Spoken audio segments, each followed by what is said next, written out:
नमस्कार मित्रों, आराधना degree college Ahore के तत्वाधान में कक्षा बीए प्रथम वर्ष विषय राजनीति विज्ञान के अंतर्गत आज हमारा अध्याय 5 लोक कल्याणकारी राज्य के अंतर्गत हम चर्चा करेंगे। मित्रों, इससे पूर्व की कक्षा में हमने देखा है कि राज्य क्या है और राज्य के कार्य क्या है। उसी के अनुरूप हमने जाना था कि राज्य साध्य है या साधन, और राज्य के विभिन्न प्रकार के कार्य के बारे में हमने चर्चा की थी। उसी के अंतर्गत हम आज राज्य के साथ साथ वह राज्य जो लोक कल्याणकारी होता है, अर्थात जिसके अंतर्गत, जिस राज्य के अंतर्गत कल्याण की भावना सभी के लिए व्याप्त हो, उस राज्य को हम लोक कल्याणकारी राज्य कह सकते हैं। और इसके अंतर्गत राज्य अपने प्रजाजनों के साथ में समान व्यवहार करके सभी के स्वतंत्र व्यक्तित्व का विकास करने का कार्य करता है। तो इसके अंतर्गत देखें तो साधारणतया लोक कल्याणकारी राज्य से तात्पर्य है ऐसे राज्य से जिसके अंतर्गत शासन शक्ति का प्रयोग किसी वर्ग विशेष में न होकर संपूर्ण जनता के कल्याण के लिए कार्य किया जाता है। अर्थात इस राज्य के अंतर्गत शासन की जो शक्ति होती है, शासन की शक्ति का प्रयोग किसी शासन की शक्ति का प्रयोग किसी वर्ग विशेष के लिए नहीं,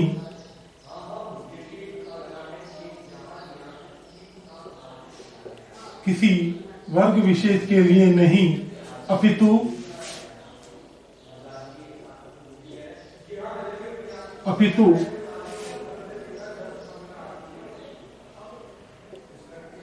संपूर्ण मानव जाति के कल्याण के लिए की जाती शासन शक्ति का प्रयोग संपूर्ण मानव जाति के कल्याण के लिए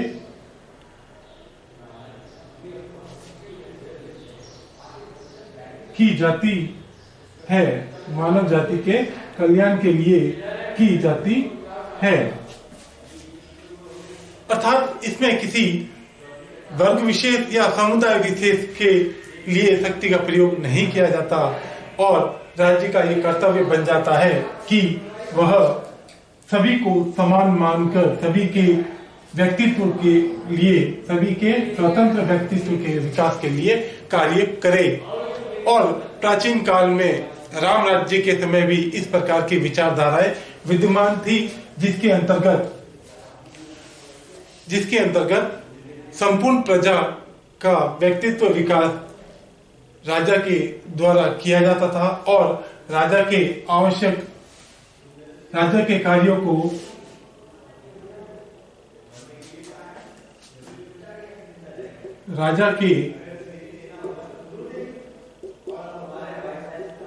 कार्यों को कर्तव्यों में दर्शाया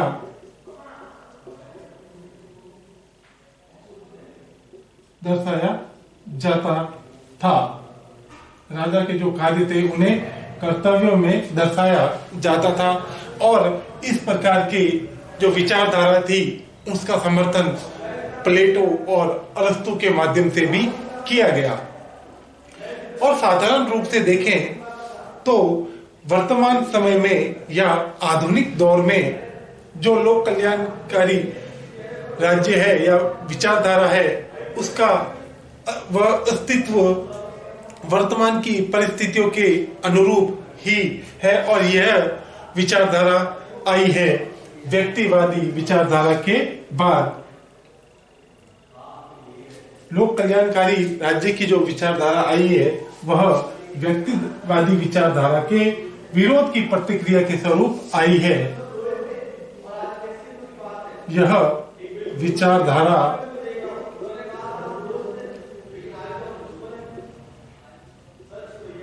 व्यक्तिवादी विचारधारा के विरोध स्वरूप प्रतिक्रिया है। और व्यक्तिवादी जो विचारधारा थी वह 18वीं सदी के उत्तरार्ध में व 19वीं सदी के प्रारंभ में यूरोपीय राज्यों के अंतर्गत प्रारंभ हुई और इस विचारधारा को अपनाकर यदा भाव्यम नीति के अंतर्गत यूरोप के कुछ राज्य अधिक से अधिक संपत्तिशाली बन गए और उसमें एक कारण यह भी हुआ कि जो संपत्ति का अधिकार है वो कुछ गिने चुने लोगों में आ गया और एक बड़ा वर्ग या सर्वहारा वर्ग जो शक्ति संपन्न नहीं हो सका वह अपने निरंतर उपयोग में आने वाली चीजों को पाने के लिए भी कठिनाइयों का सामना करता था और इस वजह से उसमें व्यक्तिवादी विचारधारा के प्रति एक प्रकार का असंतोष प्रारंभ होने लगा और इसी प्रतिक्रिया स्वरूप उन्होंने इस व्यक्तिवादी विचारधारा को बदलने का निर्णय किया और इस निर्णय के अंतर्गत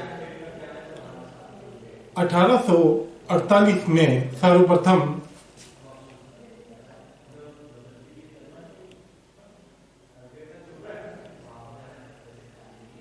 कार्ल मार्क्स व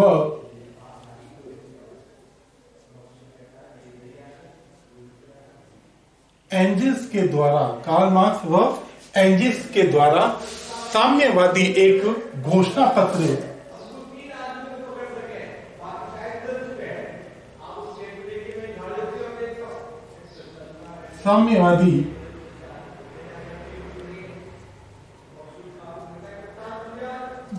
पत्र प्रकाशित किया गया और इस साम्यवादी घोषणा पत्र से ही प्रेरणा पाकर सन 1917 में सोवियत रूस, जिसे हम प्रारंभ में सोवियत संघ कहते थे, सोवियत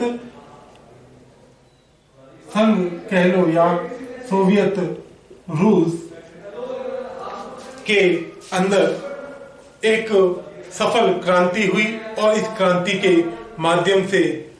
तमाम आंतरिक और बाहरी विरोधों के बावजूद एक सुव्यवस्थित साम्यवादी शासन व्यवस्था को अपनाया गया या सुव्यवस्थित साम्यवादी शासन व्यवस्था की स्थापना की गई।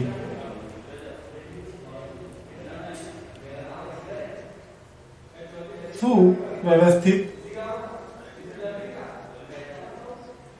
साम्यवादी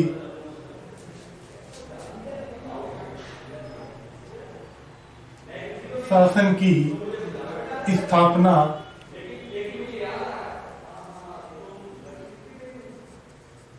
की गई। नोट डाउन करें।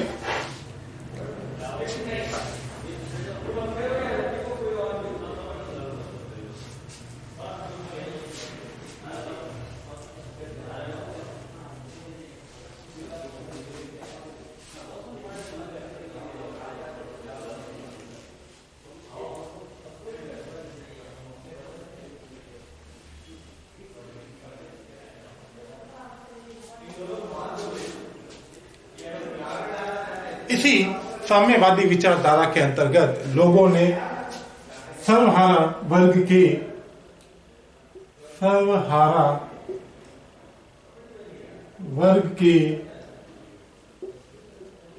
हितों को ध्यान में रखकर सभी के कल्याण हेतु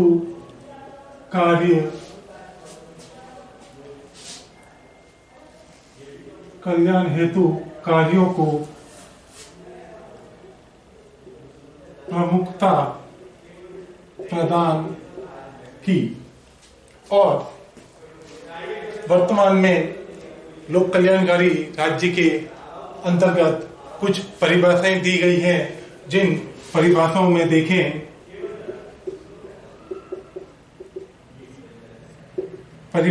देखें तो प्रथम परिभाषा आती है 1818 में एनसाइक्लोपीडिया ऑफ सोशल साइंस, 1918 की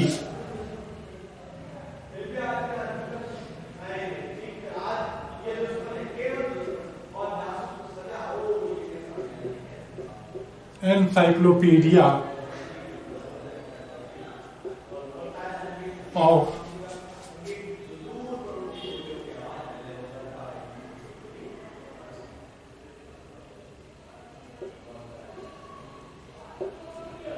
सोशल साइंस के द्वारा इसकी परिभाषा कही गई है कि लोक कल्याणकारी राज्य से तात्पर्य है ऐसे राज्य से जो अपने सभी नागरिकों को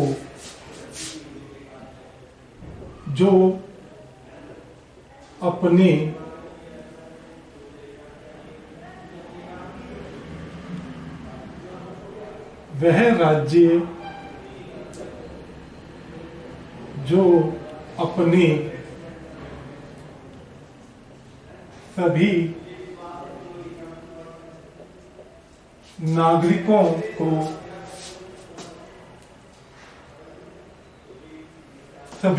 नागरिकों को न्यूनतम जीवन स्तर प्रदान करने की व्यवस्था करता है। न्यूनतम जीवन स्तर प्रदान करना अपना अनिवार्य समझता है। न्यूनतम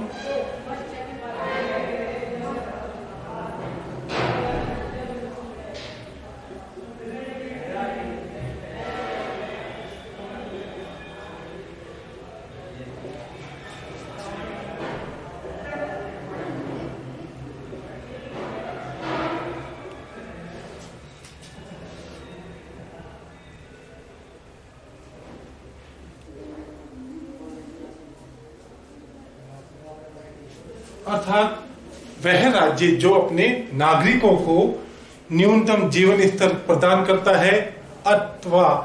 अपने इस प्रकार के कार्यों को अपनाना अपना अनिवार्य कर्तव्य समझता है, वह राज्य लोक कल्याणकारी राज्य कहलाता है। और इसकी एक अन्य परिभाषा डॉक्टर अब्राहम के द्वारा दी गई है, जिसमें कहा गया है कि कल्याणकारी राज्य वह है जो अपनी आर्थिक व्यवस्था का संचालन, वह राज्य जो अपनी आर्थिक व्यवस्था का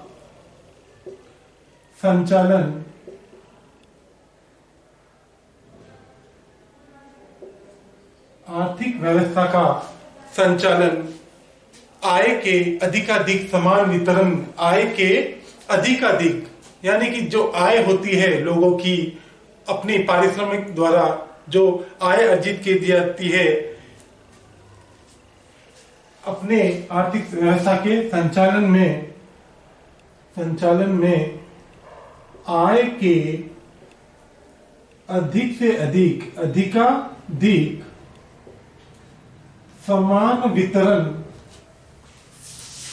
समान वितरण के उद्देश्य से होता है। अर्थात यह कहा जा सकता है कि किसी भी राज्य के द्वारा उस राज्य के अंतर्गत रहने वाली जो जनता है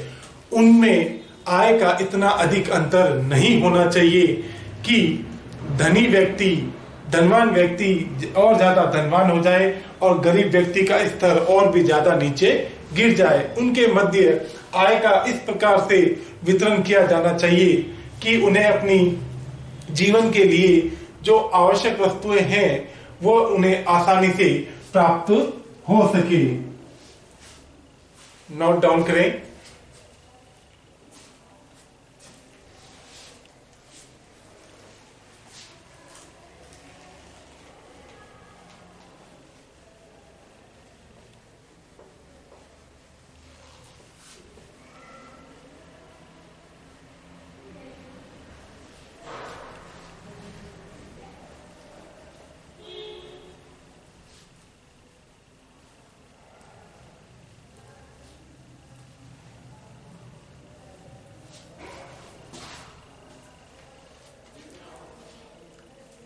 एनसाइक्लोपीडिया ऑफ सोशल साइंस और डॉक्टर अब्राहिम के द्वारा इन परिभाषाओं के द्वारा उपयुक्त रूप से हमें यह स्पष्ट होता है कि लोक कल्याणकारी राज्य से संबंधित जो परिभाषाएं दी गई है उनमें मुख्य रूप से आर्थिक स्थिति पर ही बल दिया गया है। और इसके अंतर्गत इस प्रकार अगर लोक कल्याणकारी राज्य के अर्थ को देखें तो उसके कल्याणकारी राज्य के अर्थ से तात्पर्य होगा उसके राज्य के कार्य क्षेत्र में विस्तार से ले सकते हैं। अर्थात हम कह सकते हैं कि लोक कल्याणकारी राज्य का जो कार्य क्षेत्र का विस्तार है, कार्य क्षेत्र का विस्तार ही लोक कल्याणकारी राज्य है। और ये कार्य क्षेत्र का विस्तार जो है व्यक्तिगत प्रतिबंध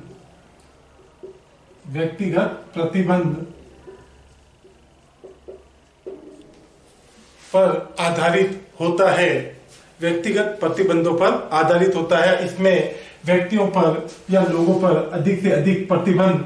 लगाए जाते हैं और उन्हीं के माध्यम से कार्य या शासन व्यवस्था जो है चलाई जाती है। लोक कल्याणकारी राज्य के अर्थ से राज्य के कार्य क्षेत्र का इस प्रकार से विस्तार करना, अर्थात हम ये कह सकते हैं कि जो लोक कल्याणकारी राज्य है वो अपने राज्य के अंतर्गत कार्य क्षेत्र के अंतर्गत इस प्रकार का विस्तार करे, अपने कार्यों के अंतर्गत इस प्रकार का विस्तार करे जिससे कि लोगों पर प्रतिबंध, स्वतंत्रता का प्रतिबंध या लोगों के व्यक्तिगत जीवन पर जो है प्रतिबंध नहीं या कम से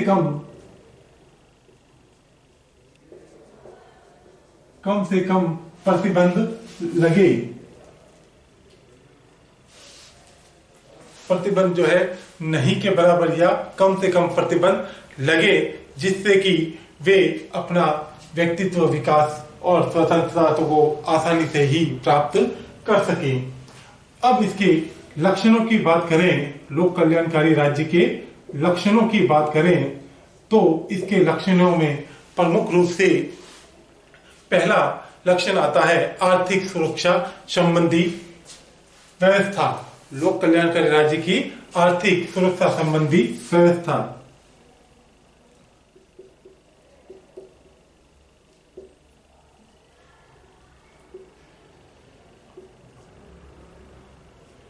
एक लोक कल्याणकारी राज्य किस प्रकार की व्यवस्था या शासन व्यवस्था को अपनाकर अपने राज्य के अंतर्गत आर्थिक रूप से लोगों को आर्थिक रूप से सुरक्षा प्रदान कर सकता है, तो उसके अंतर्गत हम देखें तो प्रथम है रोजगार की गारंटी।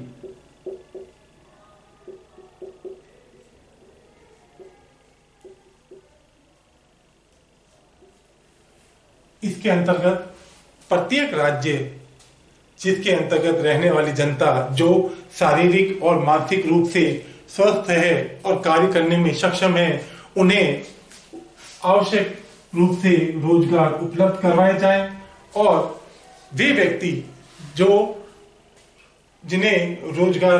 प्राप्त नहीं होता है उन्हें आवश्यक जो है बीमा या बेरोजगारी भत्ता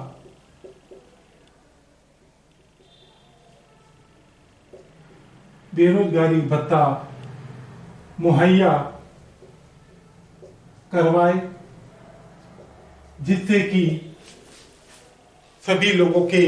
जीवन स्तर के अंतर्गत न्यूनतम जीवन स्तर वे आसानी से प्राप्त कर सके। और दूसरा आता है न्यूनतम जीवन स्तर की गारंटी।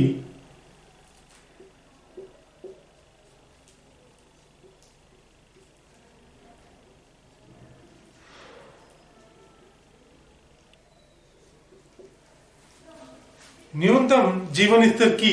गारंटी में जाने तो एक राज्य का आवश्यक कर्तव्य है कि वो अपने राज्य के अंतर्गत रहने वाले लोगों को उनकी मेहनत का उचित व आवश्यक जो है पारिश्रमिक प्रदान करे, जिससे कि वे अपनी जीवन की आवश्यक वस्तुएं जैसे शिक्षा, व्यवसाय, घर, भोजन, स्वास्थ्य, इन सभी को आसानी से प्राप्त कर सकें, जिसमें शिक्षा, आवास, भोजन, स्वास्थ्य आदि को प्राप्त करने में उन्हें किसी प्रकार की कठिनाई ना हो और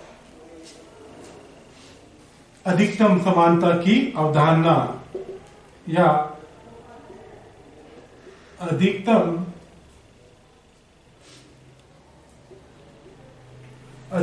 आय समानता, अधिकतम समानता की स्थापना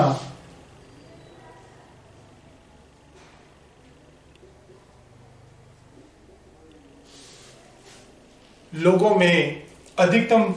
आय की समानता होनी चाहिए, जिससे कि राज्य में या समाज में वर्गों का उद्भव कम हो सके। अर्थात अगर आय का समान वितरण हालांकि हम देखें तो ना तो संभव है और ना ही यह कभी संभव हो पाएगा। आय का जो समान वितरण है वो कभी संभव नहीं हुआ है और कभी संभव हो भी नहीं पाएगा, लेकिन हम ऐसी उम्मीद कर सकते हैं, अपने कार्यों के माध्यम से ऐसी आशा कर सकते हैं कि आय का इतना समान वितरण तो होना चाहिए कि वर्गों में, लोगों का वर्गों में विभाजन होने से उन्हें रोका जा सके। दूसरे इसके लक्षण की अगर बात की जाए तो राजनीतिक सुरक्षा की स्थापना।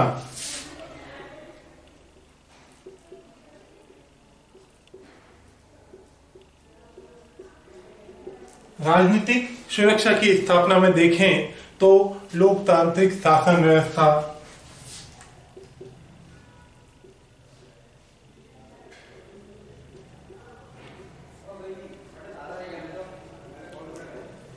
लोक कल्याणकारी राज्य अपने राज्य के अंतर्गत नागरिकों को जब राजनीतिक सुरक्षा प्रदान करता है तो उससे उस राज्य के अंतर्गत लोकतंत्र की स्थापना होना स्वाभाविक है। और लोकतंत्र के अंतर्गत जहां कि हम जानते हैं कि जहां लोगों के द्वारा ही शासन सत्ता चलाई जाती है और शासन सत्ता या शासन की अंतिम शक्ति जो है जनता में ही निहित होती है। और दूसरा नागरिक स्वतंत्रताएं।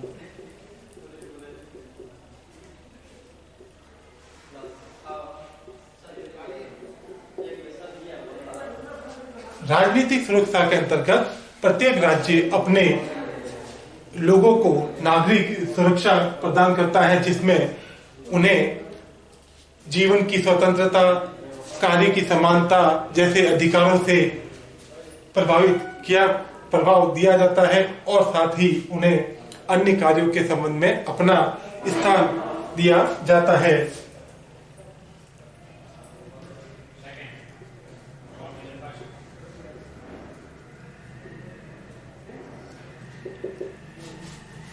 और इसके अगले लक्षण में देखें तो इसकी सामाजिक सुरक्षा। जब लोक कल्याणकारी राज्य अपने कार्यों के माध्यम से लोगों की सुरक्षा संबंधी विभिन्न कार्य करता है तो उसके अंतर्गत वह अपने समाज को भी सुव्यवस्थित और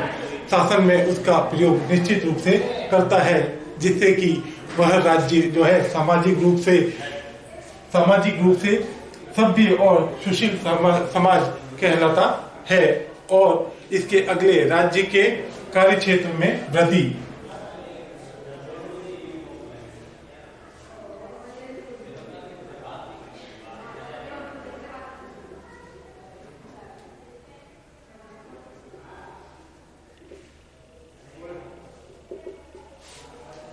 लोक कल्याणकारी राज्य अपने कार्य क्षेत्र के अंतर्गत जितना अधिक लोगों के कल्याण के लिए कार्य करेगा, क्योंकि इसके अंतर्गत राज्य अपने अनिवार्य और ऐच्छिक दोनों ही प्रकार के कार्य करता है और ऐच्छिक कार्यों को भी वर्तमान में राज्य के द्वारा ही निभाया जाता है। तो इससे राज्य के कार्य क्षेत्र में अधिक वृद्धि होती है और राज्य के कार्य में ही अधिक वृद्धि होने से राज्य का निरंतर विकास होता रहता है और उसके लिए ये लोक कल्याणकारी राज्य ही जो है प्रभावित होता है। नमस्कार।